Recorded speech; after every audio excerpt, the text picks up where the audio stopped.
Well, welcome everyone to today's Cultivating Success Sustainable Small Farms Education webinar. Today's topic is Introduction to Beekeeping, and this webinar is for small farmers and backyard beekeepers. We're happy to have Jennifer Werlin, who is located in Teton County, presenting today. Thanks. If you can go to the next slide, Jen.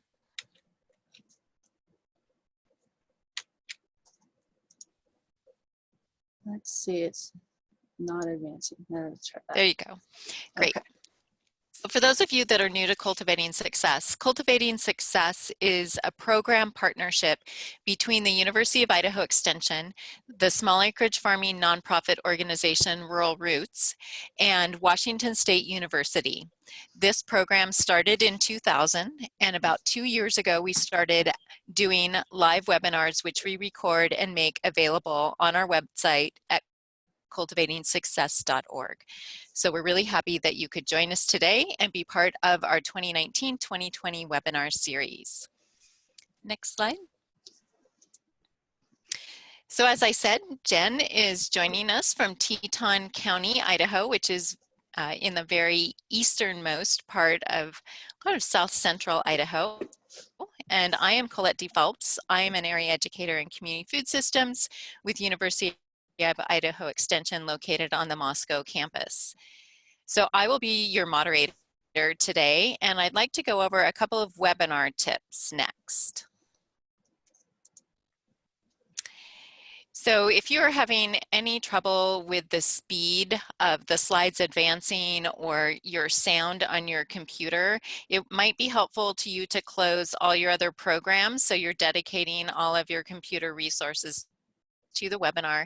If you have continued problems with sound, in the welcome email there is a call-in number that you can use to call in on your phone. If you decide to call in on your phone, please mute your computer sound so you don't get feedback. You can type questions for Jen in the Q&A box that you will find in the bar at the bottom of your screen. So if you run your cursor along the very bottom of your screen, you should see a Q&A box, and there will also be a chat box. If you're having any technical issues, our site coordinator, Mackenzie Lawrence, is standing by with the chat to help with any technology problems that you might have. I have emailed you 2 handouts for today's webinar. I did that just about 5 minutes ago. Those are both the slides that you're seeing today, as well as an additional handout, which is an article on beekeeping. So both of those are available to you through your email. They will also be posted with a recording of this webinar on our website, and I will talk about that again at the end of the webinar. So with that, I'm going to go ahead and turn the webinar over to Jen. Thank you, Colette. So just really quick, I want to introduce myself. I'm Jennifer Werlin. I'm located in Teton County, Idaho, which is just near the Wyoming border in southeast Idaho. And the picture that you see on the screen is that's myself with our 4-H beekeeping group a couple years ago. So I am a beekeeper, I guess going on my 4th season, and I help lead our 4-H beekeeping group, and it's been a lot of fun. I've been able to learn a lot, and part of my motivations for teaching this webinar is that when I first started, I had very little mentorship, and we do not have a local, at the time we did not have a local beekeeping association, and there were just very few resources, even working in extension for me. And I really just love to see people get interested about beekeeping and learn more about pollinators, and there's so much demand for learning about beekeeping that I just really felt this is an appropriate topic. And just to throw it out there, I'm still learning. I am not an expert, but I do have diverse resources and credible resources that I can draw upon with the university. So just keep that in mind. And to get started, I would love to know where people are located. So that's our first poll question. Great. I'm going to go ahead and launch that poll. So what you see on your screen is an option for you to tell us where you are. So you just go ahead and click on your location, and managing the poll, I'm able to see how many people have voted today. And so we already have about 60% of our participants who have voted. We're up over 80% now. I'll just give it a couple more seconds. So if you are still planning to vote, you have that opportunity. Great. So we have 23 of our 25 participants who have voted. And I will go ahead and end this poll and share the results. So there you go. You can see that we have about 39% of our participants today located in North Idaho, another 30% in Southwest Idaho, a good number of people in South Central, and a few people in Southeast Idaho and Washington. Great, thanks for joining us. So next question is, how would you rate your own experience and knowledge in beekeeping? Okay, we have the same poll, same process. So our responses are no experience, beginner, so a little experience, maybe 1 to going into your 2nd year, novice, still learning, 2 to 3 years, intermediate, 4 or plus years, and then if you consider yourself advanced. Just give it a couple more seconds in case anybody else would like to vote. Okay, I'm gonna go ahead and end the poll and share the results. So we have a lot of people that are in that beginning stage. About almost 75% of our participants today have no experience or very beginning stage of beekeeping. We have a few people that have been beekeeping for 2 to 3 years, and then a couple people who are at the intermediate or advanced level. Great, thanks. So this webinar is catered towards those beginners, particularly people who have never been beekeeping. So those of you who are intermediate or advanced beekeepers, just keep that in mind. This might be repetitive to you, but I appreciate you all watching it and learning with us today. So just quickly to go over the topics we'll be covering in today's webinar, I'm first going to go over about the topic of getting started. So if you want to become a beekeeper, where do you even begin? And I'll go over the equipment needs, setting up an appropriate location for your hives, choosing the hive style that is right for you. Quickly, I'll talk about the bee temperament and a little bit about bee biology, understanding the bees, acquiring bees, so whether that's ordering bees or getting a split or a swarm, and then really briefly about diseases and pests. We don't have time to go into those nuts and bolts, but we can get a brief overview. And then a little bit about harvesting honey and getting your bees ready for the winter. So when you're starting on your beekeeping journey, choosing an appropriate location is vital. So this is the first thing you even need to think about, even before you order your bees. You want to make sure that there's adequate water, freshwater resources for your bees. So finding a spot that's near the water, ideally screened from the public so it doesn't draw attention. So away from roads, neighbors, or high traffic areas. Organic farms are a great spot to have for your bees. Also places maybe that have some shade, definitely room to work, flat ground, and even consider fencing them out. I live in bear country, And that's a huge consideration. We have grizzly bears. And so for some people, it just really makes sense to have some sort of electric fence set up and some sort of buffer.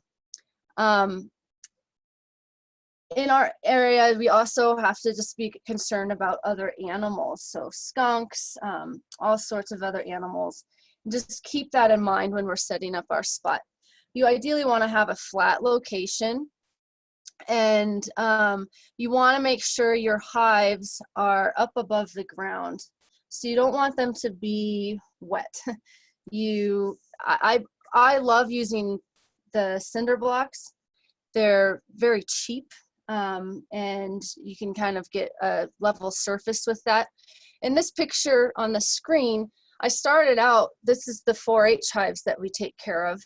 And we started out with just a basic apiary stand using the cinder blocks and then just some 2x4s.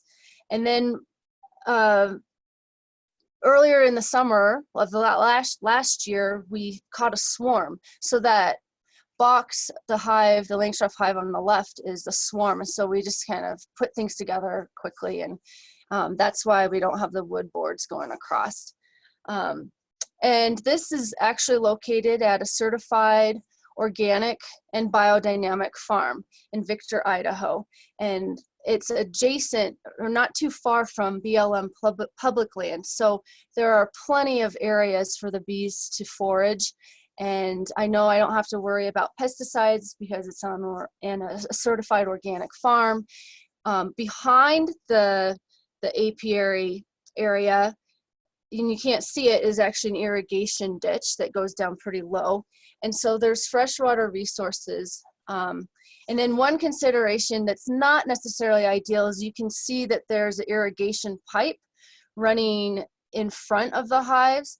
And that's just something that we deal with. And occasionally there's water. The farmers have to water their fields, and the bees just think of it as like rain. And we live in a very dry area. We get about 17 inches annually of precipitation and rain in the form of rainfall.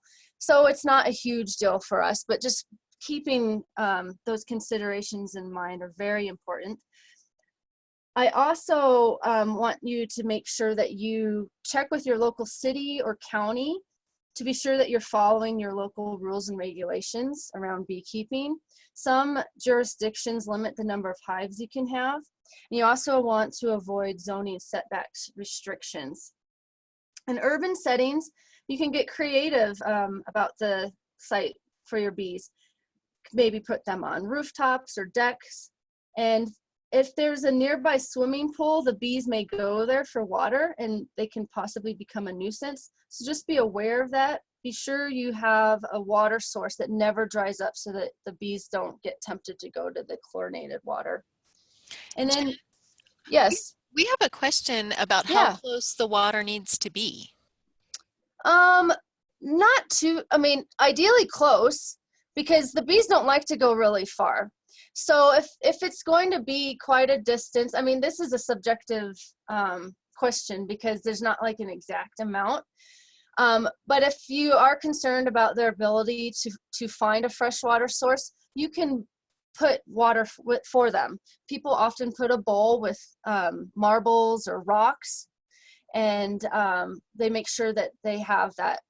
It's just like a bird bath. Make sure that there's water in that continuously. Great, And then thank you.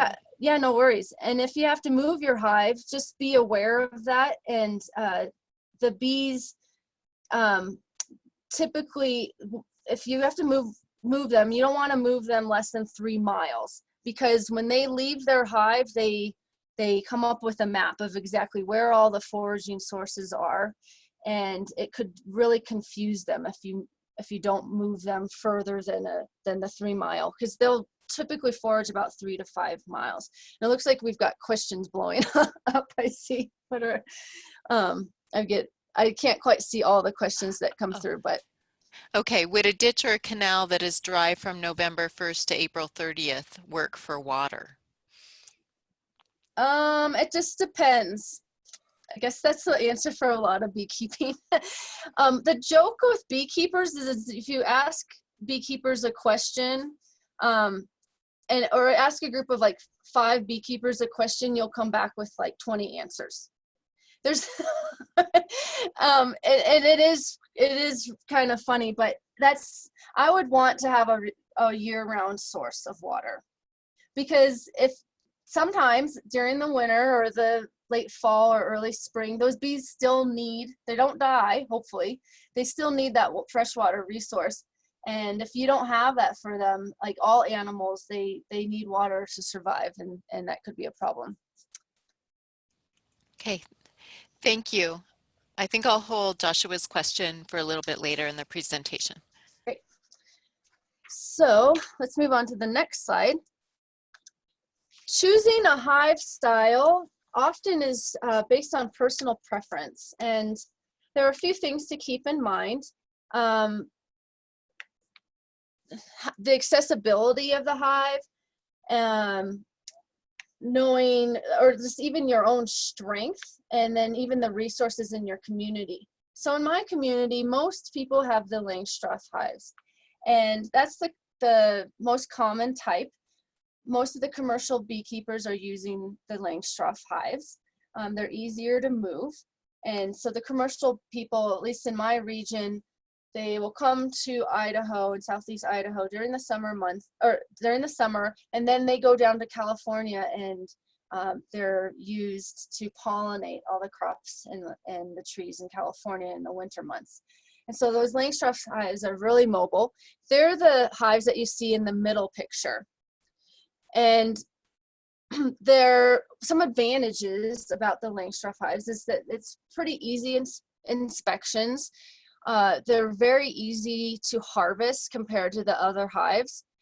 There's standardized equipment, but some of the issues with them are that they can be quite heavy. I'm a petite woman, and when those boxes get full of honey, I really struggle to lift those on my own. So I like to bring a partner with me when I go check my hives. It's a safety consideration as well.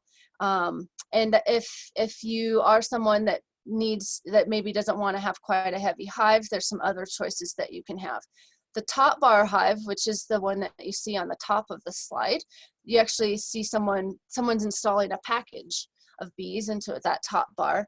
They're quite accessible for folks, and I'm just even thinking about me as I get older and maybe even into retirement, I might choose to start using a top bar hive. You don't have to lift all the heavy equipment. One issue with those is that you might get cross comb, and that's when the comb that the bees make starts going sideways. So it gets the tricky part with those is harvesting the honey. And there's not really a standard way to save the comb. Often if you have to go and harvest, you have to cut through all the comb, and that can set bees back, because if you're taking that, then the bees will then have to rebuild all that comb. The Ware hive is a little less common. That's the hive that you see on the bottom. Typically, and this is again, it's pretty subjective, there's less inspection time with those. The cavity size also may be more efficient, like a tree cavity, so they get stacked up, and some people say it's a little bit more of a natural beekeeping approach. And there's also a little bit less, I guess you can have more of a hands-off approach to beekeeping. Some of the cons with that are that the frames are not easily removed, and so you can't remove those frames. And when you add boxes, so the bees need ample space. So as they start building their population, you have to monitor that as a beekeeper. And if they run out of space, they might swarm. So you keep adding boxes. It's basically like adding stories to a building. So you add, actually, with the Ware hives, you add the boxes on the bottom. So it can be pretty difficult as you start adding the boxes. So I would just suggest you start reading about that, see what resources are out there. I went with the Langstroth hives because I knew that the beekeepers in my valley, in my area, some of the more experienced folks had Langstroth, and I just knew that I would have more resources for help and assistance using those Langstroth hives. So I'm going to, for the purpose of the presentation, pretty much discuss the Langstroth beekeeping. So as you get started, there are all kinds of different components and equipment that you need for beekeeping. But basically, you need to start with at least 3 8 or 10 frame medium depth boxes. So there's different depths to each box. You can see that on the right. There's the deep one on the bottom, and that one on the box on the top, it says extracting super. That's either a medium or one of the short boxes. I think it's probably a medium. Not many people use the shorter size, and I don't actually recommend the shorter size. If you are concerned about the weight of the boxes, just go with all mediums. And in retrospect, I kind of wish I just all had mediums. It'd be a very standardized way to do my beekeeping. I wouldn't have to worry about different frame sizes, and it just would be easier. And that's something now that 3 years in, I'm like, oh, I wish I had invested in the deep boxes. They're really heavy for me to lift. I just wish I would have just done mediums. You need to have a bottom board, and there are different types of bottom boards. You can have a screen board or not a screened one. There's some climate considerations that with the bottom boards you have to think about. The screen ones there's an advantage in that there's more airflow, but in my short season we have pretty tough, arduous winters.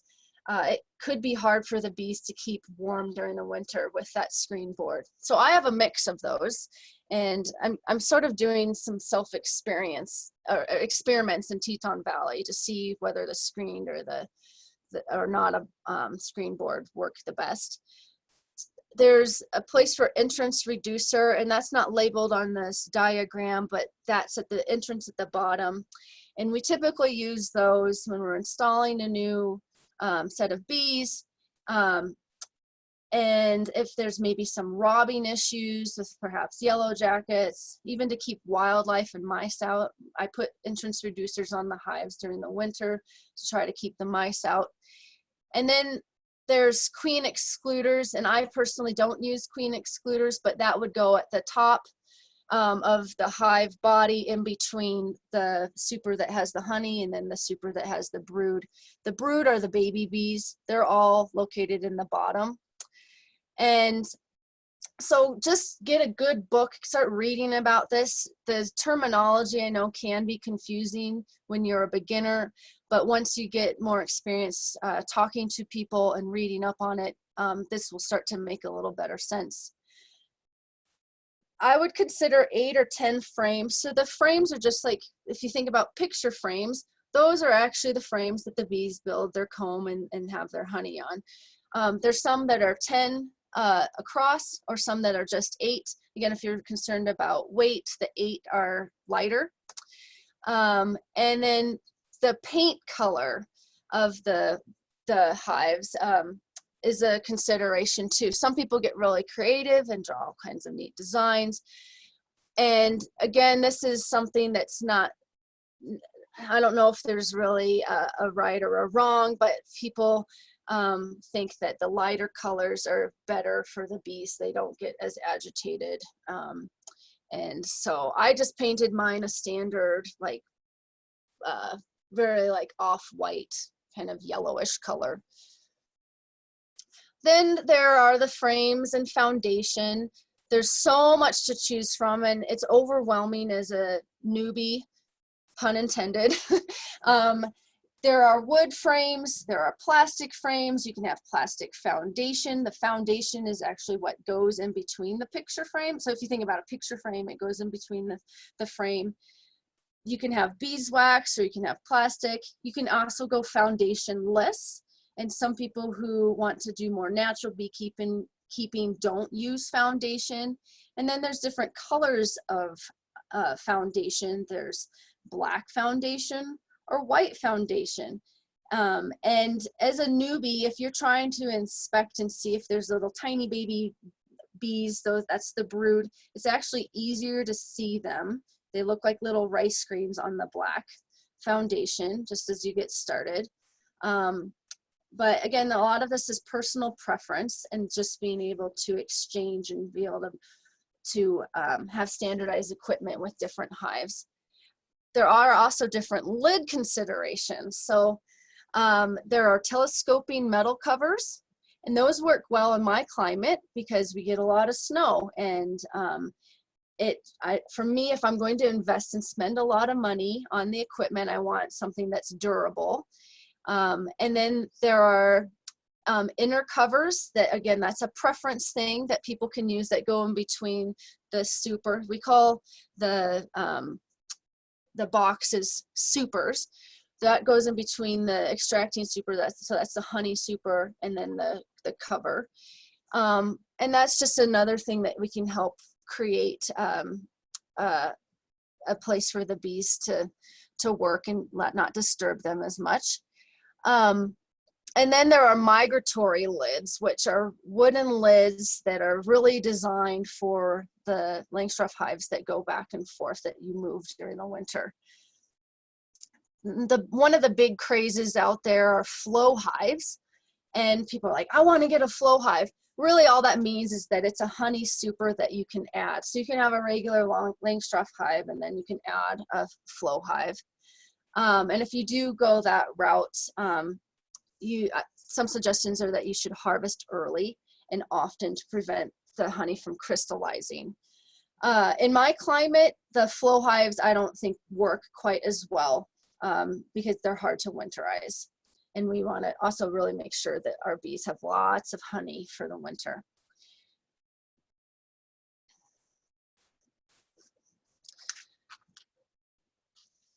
So now people are often very, very curious about the tools and protective equipment required for beekeeping. So getting started, I really recommend that you at least get a jacket, get a good pair of gloves. So there's different types of gloves out there. For me, I really react to beekeeping stings, so I like to use leather gloves. And I always wear a head net. I do not want to get stung on the face or the ears or neck. So I wear that. And then if you have long hair, I suggest that you put your hair up. So I put my hair in a ponytail and I wear a ball cap. The ball cap serves as a nice little protection when I have the netting over my face. It kind of keeps the net from touching my skin. So the bees could actually, if I didn't have that, they could sting potentially. If the net was right on my cheek, for instance, it could get there. But if I have that ball cap, it keeps it out a little bit from my face. As you get more experience with beekeeping, some people really prefer to handle their bees barehanded. You will know if you are working too hastily and when you are barehanded, because they will sting you. If you don't get stung, you're like, okay, things are good, and it actually maybe can keep you in check. I do not recommend that people wear tight clothing because they could sting through your clothes. So when I work with my 4-Hers, they just wear jackets, gloves, and the head net, and I make sure that they don't have really skin tight jeans on. I want them to wear good jeans, and then we want to make sure that they all have closed-toed shoes, and then even we can use little things to put their pants, like you can get like rubber bands or things around their ankles just to make sure that the bees do not go up the pants. Since I do react to bees, I swell up a lot when I get stung. I have now moved to wearing a full suit, and I just feel much more comfortable. But sometimes when I'm working, for instance, maybe working on a split, I do sometimes wish I was more barehanded, but it's just a safety thing. You kind of have to gauge your own safety to like the ease of handling with the bees and that sort of thing. The tools on the right of the slide are essential pieces of equipment. The The brush is nice because you can brush the bees gently to the side. We don't want to try to squish the bees when we're working with them. The hive tool is essential. You have to get a hive tool, and I recommend you have at least two because you can use them together. The smoker's on the top right, and I recommend getting that. And then there's a scraper for extracting the honey on the bottom left. In the middle on the bottom is a clamp that you can help like lift the frames with. And then that far right is a water feeder, and you can put a water bottle there. I use a different style of that, so I actually don't use that style, but there's different feeders, and you can make sugar water for the bees, and I'll talk a little bit about feeding the bees later if that's necessary. I do also recommend a journal or a notepad to take notes and a marker. And then now I take care of 4 hives, and I don't really have good names for them. So in retrospect, I do suggest name your hives. And you can even label them or come up with like some unique names that work for you. But I'm often saying, oh, that northernmost hive or the middle hive or the south hive, and it just gets confusing. So naming the hives from the get-go is helpful. A little bit about the smokers. We use a smoker to keep the bees calm. It helps mask the pheromone that's emitted when a bee is injured or gets squished. And often as a new beekeeper, it can be challenging to keep that smoker lit. So a few things to keep in mind. Pine needles, dried citrus peels, dried herbs, manure, burlap, and natural fiber twine make a great long-lasting fuel, burning fuel. And you can also buy fuel pellets. But to get the smoker going, I begin with newspaper. I pump with the bellows a few times, get it burning. And then you can use different sort of kindling to add as you get the smoker burning. I don't recommend going more than 3 or 4 inches in the length of the kindling. So probably the thickest I would have is maybe like a finger. And you'll add bigger and longer burning fibers after your smoker's been burning for a few minutes. And so it's a bit of a process, and we frequently have our burner go out when I'm working with the bees, and so that's something I'm still learning. And quite honestly, it's usually because I'm in a rush to get the smoker lit, and I just don't spend that time to get it going to begin with, and then adding that slow burning, that long lasting burning fuel.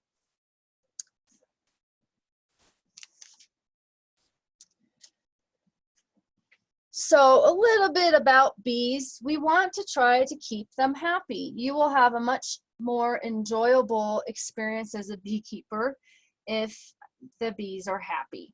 So I recommend use a smoker when handling the bees, or at the very least some sugar water. And I'll talk about a little bit about the ratios with the sugar water.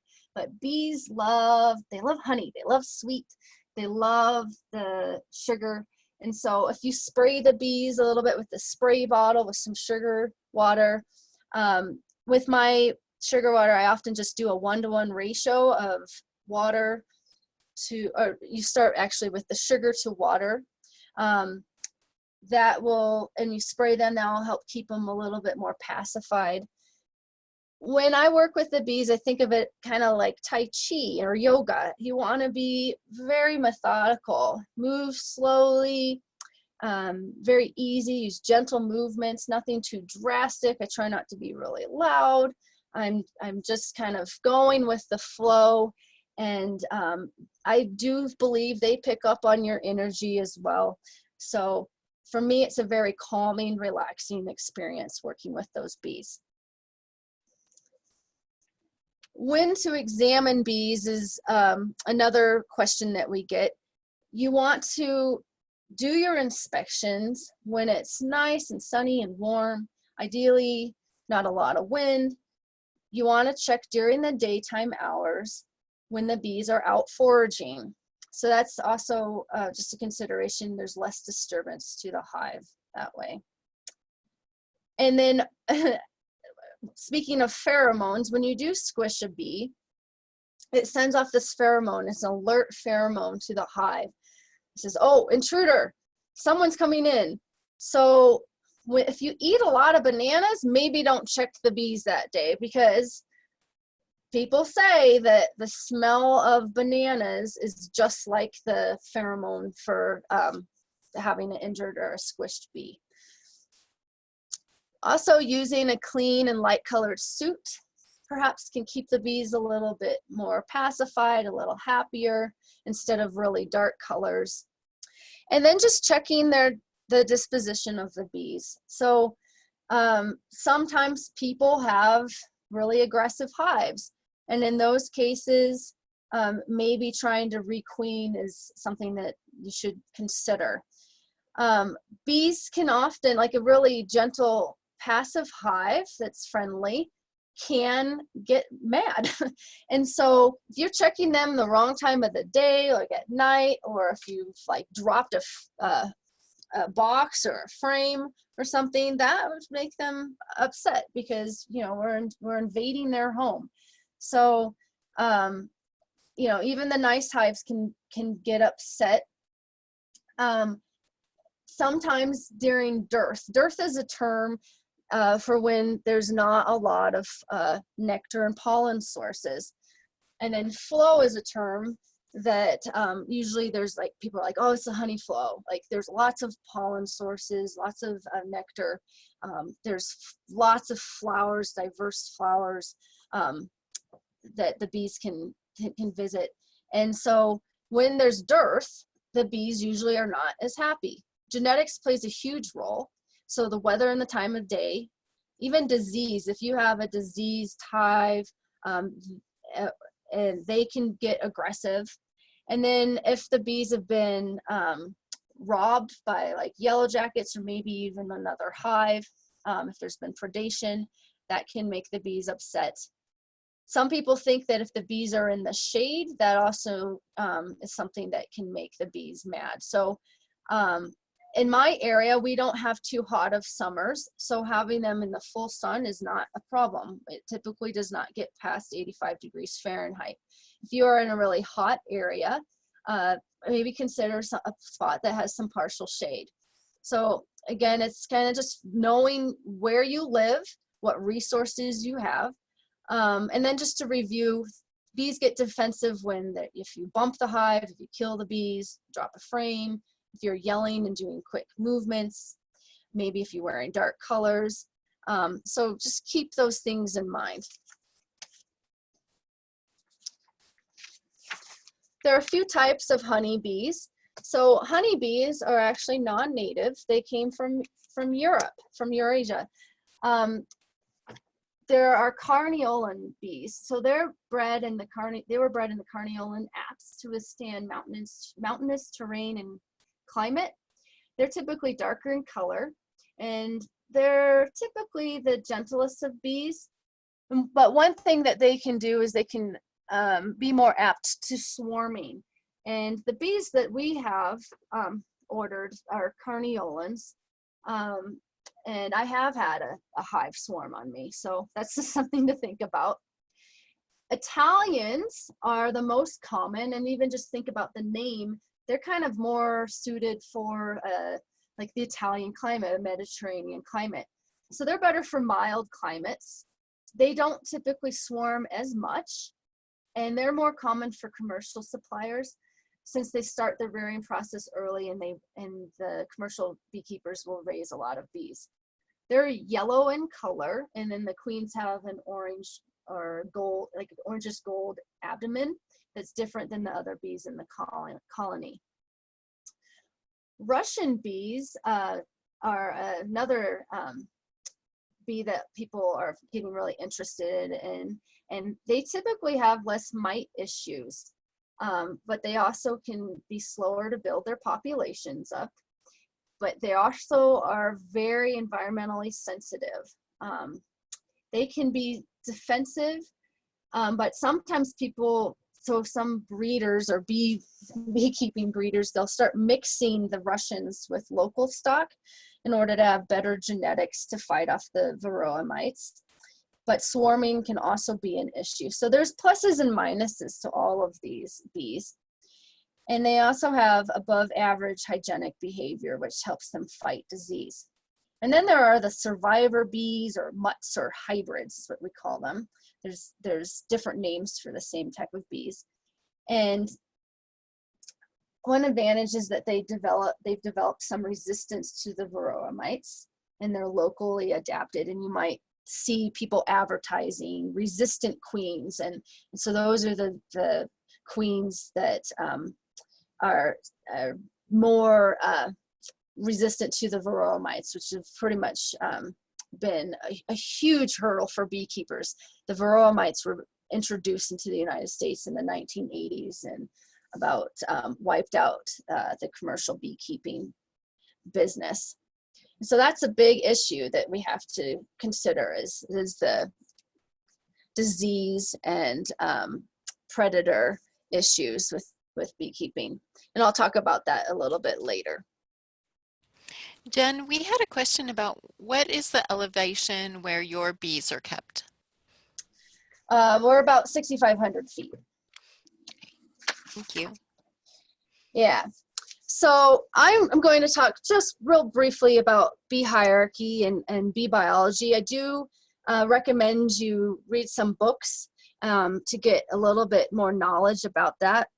But in order to have some more time for questions, I'm going to kind of go through a little bit more quickly. So bees are a superorganism, and they work together cohesively. Colonies anywhere from 100 to 100,000 worker bees with a queen and a drone.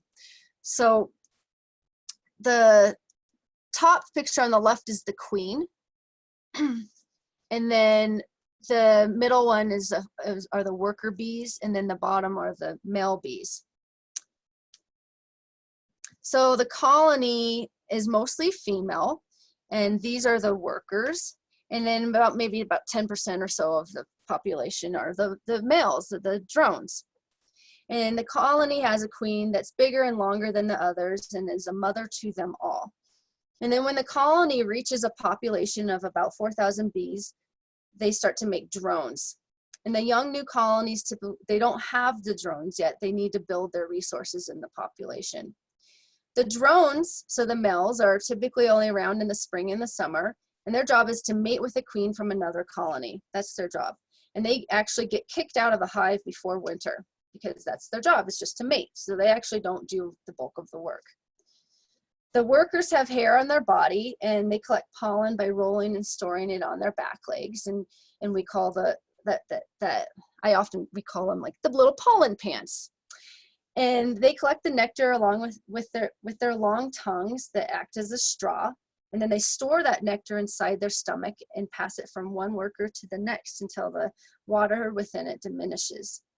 And actually, the bees have two stomachs. One is for eating, and the other is for storing honey. And it's called the honey gut. And it's filled with nectar and mixes with enzymes. And that makes the honey. And then the honey is for energy and it's carbohydrates, whereas the pollen is a protein source that's needed to raise their young and build comb. So the colder it is, the more honey they eat, which is why it's important to leave bees a lot of honey in the winter. So there's a lot to learn. So I do encourage you to look further in some wonderful resources, and I have a resource list at the end of this presentation. So there are a lot of different jobs with the bees. The bees typically live only about 15 to 38 days, unless it's in the winter. And in the winter months, it's not actually true hibernation, but their metabolism slows down so much they can actually stay alive for months on end, as long as they have the honey stores. So the roles of the bees change as they age. So I'm not going to go over these really quick, but you can see on the slides that as they get older, they have different jobs. And it's the older bees, the foragers, that are the ones that leave the hive and go collect the pollen and the nectar. You've probably heard of the Waggle Dance, and bees do this to help communicate with each other where pollen and nectar are located. So they are mathematicians. They use the sun and its rays to navigate all of the food resources. And they see in UV light spectrum. So typically the duration of the waggle indicates the distance from the hive to the flower. And they can smell out their food source using pheromones and remember the location for the rest of their hives, or rest of their lives, excuse me. And typically they stay within a mile to forage, but they can travel up to 3 to 5 miles.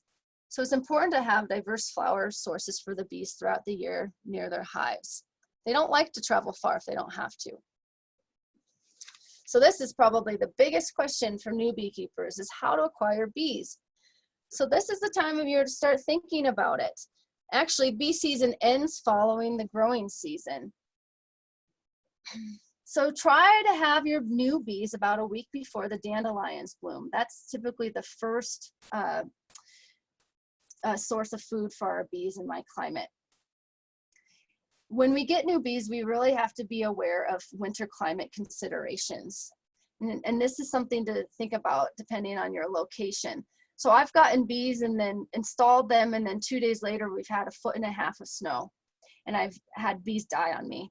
And that's usually, that was like when I first started, I had no food for the early bees. All I had was sugar water, but it was so cold that the sugar water was useless. The bees didn't want to get out of their little cluster. So they stay in a little cluster to try to stay warm, and typically about 90 degrees or so.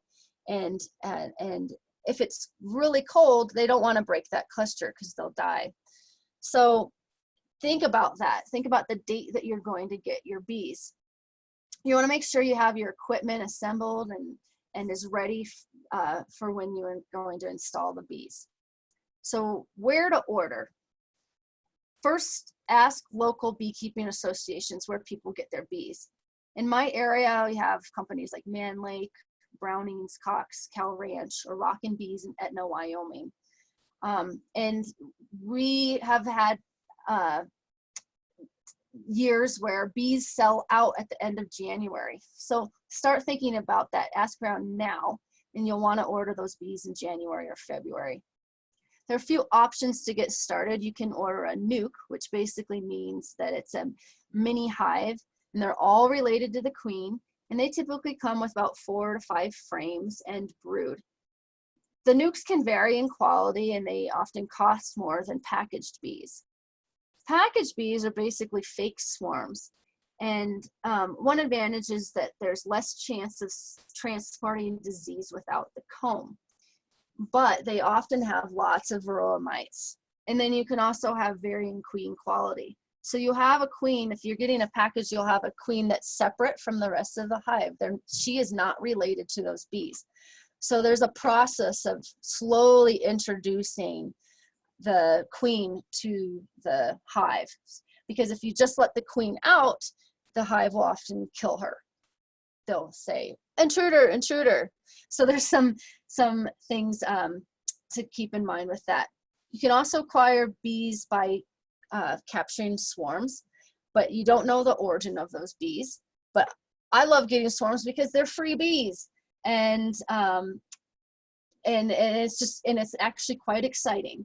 You can also have variable colony size, and some swarms might have a mite population. So just those are some considerations. You can also do splits. And I've done walkaway split where I take half of a hive that's overwintered really well, and I create a whole new hive, and the bees actually make a new queen. Or some people, because that's a gamble, they might buy a new queen. So they take half the population of the older hive, and then they buy a queen, and then they do a slow introduction to the queen. So it can be tricky to figure out splits, and that's definitely not a beginner skill. To install packaged bees, I kind of think of it as like pump and dump. So you're gonna dump the package of bees into your hive, but you really want to make sure. So you kind of, they like to stay in their little cluster, so kind of shake them in there. And you can look at all kinds of videos online on how to do that. the queen will be in a little cork separate. So you want to pull there's usually a plug, and you want to pull the more permanent plug out and replace it with a candy cork or a marshmallow. You don't want to release that queen. So ideally, the package of bees will slowly eat away at that candy or the marshmallow, and over time they're smelling the new queen and they're getting used to her, and through that process of a few days they're less likely to kill her. So they'll eat away that candy cork, and then she'll slowly emerge out of that out of the little cork. I do recommend people register their hives with the State Inspection Service. So you can go to www.apiaryinspectors.org to do that. And that way you can be notified of any diseases that might be out there, and maybe get some help from inspectors. But most people around here actually don't register. So it's just something to keep in mind. And then in terms of feeding the bees, when you're installing your bees early spring, you might have variable weather. So I do recommend feeding them to get started. So in the springtime, we do a ratio of 1:1. That'd be sugar to water. Or some people will feed a ratio of 5:3 year round, or 2:1, and that's kind of in the fall going into the winter. So it's the 2 parts sugar to 1 part water. In the spring, I also recommend you buy a pollen patty to help the bees. Just gives them a little boost when there's not a lot of pollen sources out there. And then if you are able to have some drawn comb available for the new bees, that's helpful. It helps speed things up, speed the process of honey production up by about 6 weeks or so. And then even if you have honey for the bees prefer honey over sugar water. So that was just my issue. When I was a new beekeeper, I didn't have any honey for them. I had no pollen patties, and I just installed the bees, and I had sugar water, and I said, good luck. And then the bees, I think they starved to death. So that was really depressing. So if you talk to beekeepers, they're some of the most opinionated people out there. And just take that with a grain of salt. People will say, this is the right way to do it. And just know that it's kind of an art and a science. There's a lot of debate about whether beekeepers should treat or not treat their bees. And I started out just really idealistic, hoping to be more, and I still try to do things more naturally, but trying to be treatment free, not treating for varroa mites, trying to see if I could get a stronger genetic stock. And I've come to the conclusion that we just need to use an integrated pest management approach. Do lots of different methods for dealing with disease and the varroa mites, and we're all better off that way. One thing that's just can help you throughout the process is trying to find resistant bees, and then just practicing good hygiene. There's some thought that having screened bottom boards can help with mite population. So it helps to increase the ventilation throughout your hive. And if you put a sticky board on that screen bottom board, the thought is that the beetles and then the mites will fall down onto that sticky board and make it easier to get rid of.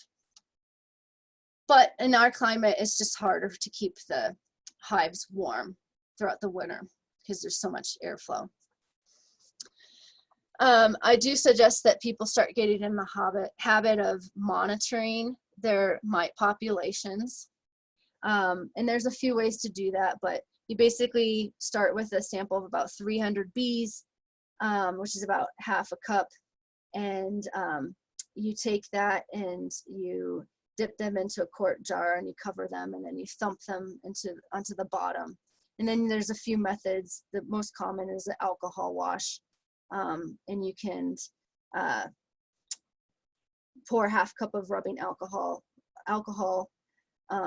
onto the jar of bees, and then you shake that for 5 minutes, and then the bees die and the mites will fall off during that process. And then you have a mesh top on top, and then you can pour the liquid out and the mites will fall through the filter. And then the number of mites that are on the board, you count those up and you divide it by 300, and then this estimates the percent of adult bees outside the cells that have the mites attached. And so 2 to 5% is basically the max number you want to find. And if you have more than that, then you really want to be treating for the varroa mites. And there's a few options to do that. And I listed some of those treatments that you can try on the bottom. So this is a much more in-depth topic than we have time for.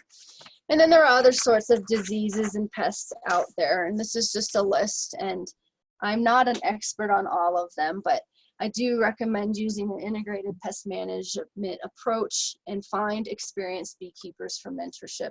Read about it, and then just know that everything is a balance between beekeeper safety versus ease of use and versus honeybee safety.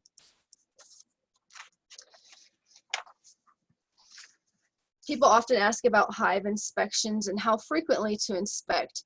As a new beekeeper, you might be tempted to check on them every few days. However, that's really disturbing to the bees. So it can just vary depending on the time of year and how frequently you check them out.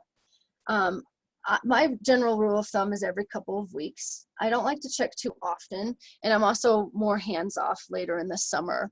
I don't want to stress them out going out into the winter. When you're checking the bees, you're going to look for the queen, the brood, if they have room, just kind of overall health of the bees and looking at their brood pattern.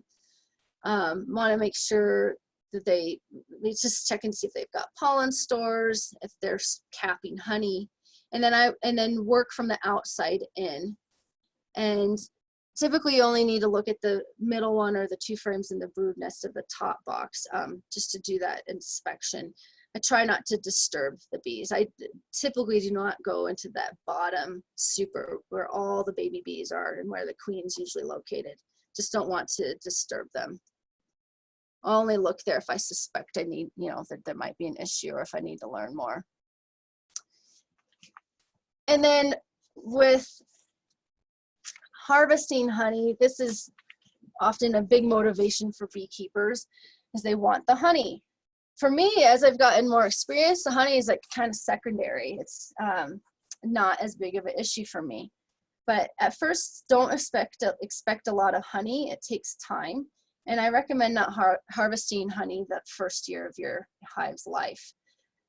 A colony will take different pollen and nectar throughout the season, depending on what they need.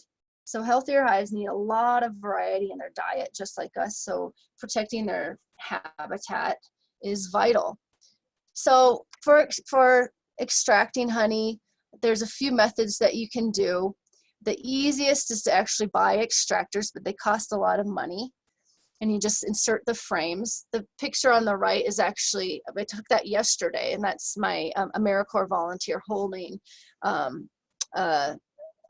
frame ready for us to harvest. And we're going to stick that into an extraction machine, and then using centrifugal force, we get the honey starts to come out. So you have to scrape all the capped honey off first, and try not to disturb the comb, and then you can use that centrifugal force to get that honey out. As a newbie, you might do the crush and strain method, and that's cheaper, but it destroys comb. Or you can cut out comb, and that's actually becoming quite a novelty. People want comb of honey, and the comb is actually edible. So you can eat the honey comb, and it just goes through your system. And like in Europe, people will just spread it on their toast. It's often really kind of a fun way to get the honey. And then winter prep's very important depending on your climate, but in our area, we have to really highly consider winter prep. And you want to start thinking about this at the beginning of the spring. So don't over harvest your honey. Don't get greedy. Make sure that the bees have lots of honey to survive the winter. You want to make sure that they have clustering space. And just make sure that they have good habitat. So good nutrition, that they're safely stored, and then just being proactive. This picture is actually one of our hives a couple of years ago. We used tar paper to help winterize the hive. And the thought is that the black paper helps the hive warm up just enough so that the bees can break that cluster and go get some food when it's nice out. So we might have a really sunny day in January or February, and those bees need to get out. They need to get outside and go poop. They need to go eat. And it just creates just enough of a microclimate that it's warm enough for them to leave. So they typically won't break that cluster if it's not at least 40 degrees inside. And then the best food for them is honey. So liquid syrup also isn't very good in the cold. If you do need emergency food source, you can use solid sugar. You can just put table sugar on the inner cover and just kind of see if that works. It's a gamble. You can also make fondant, which is a mix of sugar and high fructose corn syrup. You can order it sometimes, and it comes in 40 to 50 pound boxes. And then early spring, if the weather is right, I will do a check of my hives, just double check for their food stores, see how they've survived. And then just be aware of swarming in the springtime. Queen will swarm if there's perceived limited space. So in that case, you can do a split or requeen. And a 1-year-old queen that's overwintered with drawn comb, food, and expanding population is prime for swarming, just to warn y'all. Usually swarming's exciting because it means the bees are doing great, but then you lose your bees. So to get started, there are a lot of resources out there. This is a list of some recommended websites. Start reading about it. Do your reading and your research now. Order your bees in January. Keep reading, keep learning, keep talking to local beekeepers in your area. And you can join Facebook groups. There's all sorts of Facebook groups throughout the state of Idaho. There's a Southeast Beekeepers group, and we also have a Teton Valley Beekeepers group. And then one of the books that I found most helpful when I started was The Backyard Beekeeper. And then there's the Beekeeper's Bible, which is literally kind of like a Bible, and there's recipes for using different honeycomb and all sorts of things. And then the Beekeeping for Dummies is actually not a bad resource. So even check out books at your local library and then just continue to learn. I know beekeepers who have been keeping bees for over 10 years, and they say every year is different. So just have fun, enjoy the process of learning, be willing to adapt, be willing to learn, and don't get so rigid in your beliefs that you just get stuck. And keep good records over the years, and just have a lot of fun doing it. So I'm sure there's lots of questions. I think I saw some of the chat box things blowing up. So I'll go ahead and go through the questions, and I appreciate those of you that are able to stay over the hour a little bit. So we have one question, which is, could you please repeat the registry, the website for the apiary? Yeah. I'm going to double check before I say it.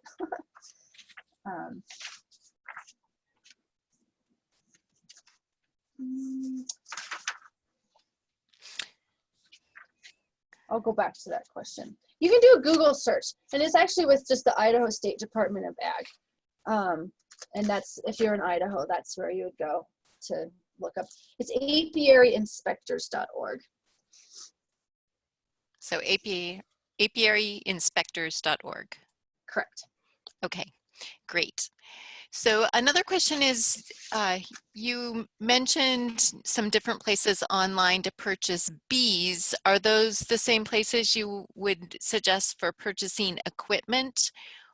Or where would the best supplies for beekeeping equipment be found? There's not a right or a wrong. It's just, for me, it's like what I can afford and high quality. So those are places that do sell equipment. You can shop around online. I don't really have one preference over the other, honestly. If you're going with Langstroth hives, the equipment's pretty standardized. But if you start buying lots of equipment, even just using one supplier is helpful, because sometimes there are just slight variations with the equipment, which makes it hard to interchange, like boxes and that sort of thing. So yeah, I've even ordered stuff off of Amazon. So just looking for something that's durable. Just keep in mind your climate, your own climate considerations, and so don't go totally cheap. You know, you get what you pay for often. Okay, great. Thank you. Yeah. Um, Marion asks about her neighbor. Her neighbor sprays his yard and they each have 5 acres. Can she still keep bees? She said her water source is 150 feet from his yard.